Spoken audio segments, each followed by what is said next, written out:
नमस्कार दोस्तों, आप सभी का बहुत बहुत स्वागत है मेरे अपने इस YouTube चैनल पर।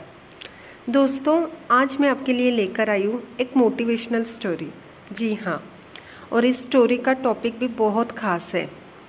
ये जो टॉपिक है हम सब से रिलेटेड है। हम सब ने अपनी लाइफ में कभी ना कभी इस टॉपिक को फेस किया है और ये जो टॉपिक है वो है डिप्रेशन। जी हाँ दोस्तों, डिप्रेशन में जब इंसान रहता है तो उसे मोटिवेट होने की, मोटिवेशनल की बहुत ज़रूरत होती है और ये स्टोरी उसी पर आधारित है। तो चलिए हम स्टोरी शुरू करते हैं। स्टोरी का नाम है शिकंजी का स्वाद। एक प्रोफेसर क्लास ले रहे थे। क्लास के सभी छात्र बड़ी ही रुचि से उनके लेक्चर को सुन रहे थे। उनके पूछे गए सवालों के जवाब दे रहे थे। लेकिन उन छात्रों के बीच कक्षा में एक छात्र ऐसा भी था जो चुपचाप और गुमसुम बैठा हुआ था। प्रोफेसर ने पहले ही दिन उस छात्र को नोटिस कर लिया, लेकिन कुछ नहीं बोले। लेकिन जब 4-5 दिन तक ऐसे ही चला तो उन्होंने उस छात्र को क्लास के बाद अपने केबिन में बुलवाया और पूछा, तुम हर समय उदास रहते हो, क्लास में अकेले और चुपचाप बैठे रहते हो, लेक्चर पर भी ध्यान नहीं देते, क्या बात है, कुछ परेशानी है क्या?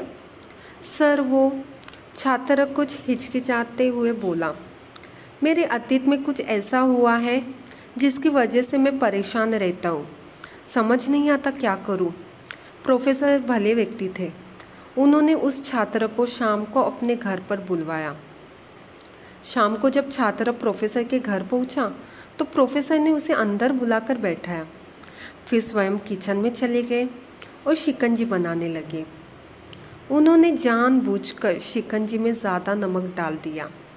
फिर किचन से बाहर आकर शिकंजी का ग्लास छात्रों को देकर कहा, ये लो शिकंजी पियो। छात्र ने गिलास हाथ में लेकर जैसे ही एक घूंट लिया, अधिक नमक के स्वाद के कारण उसका मुंह अजीब सा बन गया। यह देखकर प्रोफेसर ने पूछा, क्या हुआ, शिकंजी पसंद नहीं आई? नहीं सर, ऐसी बात नहीं है, बस शिकंजी में नमक थोड़ा ज़्यादा है, छात्र बोला। अरे, अब तो ये बेकार हो गया, लाओ गिलास मुझे दो, मैं इसे फेंक देता हूँ। प्रोफेसर ने छात्र से गिलास लेने के लिए अपना हाथ बढ़ाया, लेकिन छात्र ने मना करते हुए कहा, नहीं सर, बस नमक ही तो ज़्यादा है, थोड़ी चीनी और मिलाएंगे तो स्वाद ठीक हो जाएगा। यह बात सुन प्रोफेसर गंभीर हो गए और बोले, सही कहा तुमने, अब इसे समझ भी जाओ, ये शिकंजी तुम्हारी ज़िंदगी है, इसमें घोला अधिक नमक तुम्हारे अतीत के बुरे अनुभव है। जैसे नमक को शिकंजी से बाहर नहीं निकाला सकते, वैसे ही उन बुरे अनुभवों को भी जीवन से अलग नहीं कर सकते। वे बुरे अनुभव भी जीवन का हिस्सा ही है, लेकिन जिस तरह हम चीनी घोलकर शिकंजी का स्वाद बदल सकते हैं, वैसे ही बुरे अनुभव को भूलने के लिए जीवन में मिठास तो घोलनी पड़ेगी ना। इसलिए मैं चाहता हूँ कि तुम अब अपने जीवन में मिठास घोलो। प्रोफेसर की बात छात्रा समझ गया और उसने निश्चय किया कि अब वह बीती बातों से परेशान नहीं होगा। तो दोस्तों, हमने इस कहानी से ये सीखा कि जीवन में अक्सर हम अतीत की बुरी यादों और अनुभव को याद कर कर दुखी होते रहते।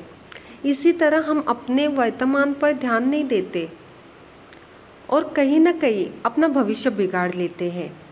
जो हो चुका उसे सुधारा नहीं जा सकता, लेकिन कम से कम उसे भुलाया तो जा सकता है और उन्हें भुलाने के लिए नई मीठी यादें हमें आज बनानी होगी।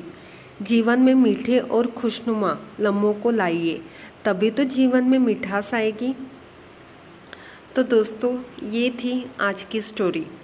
आशा करती हूँ आपको ये स्टोरी बहुत पसंद आई होगी और ऐसे ही अपनी लाइफ में से जो कड़वी यादें हैं उन्हें भूल जाइए और अच्छी सी मीठी मीठी प्यारी प्यारी यादें बना लीजिए।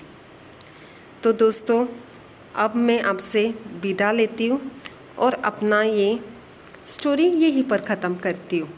अगर आपको ये स्टोरी पसंद आए तो चैनल को लाइक और सब्सक्राइब करना मत भूलिएगा। Okay, bye.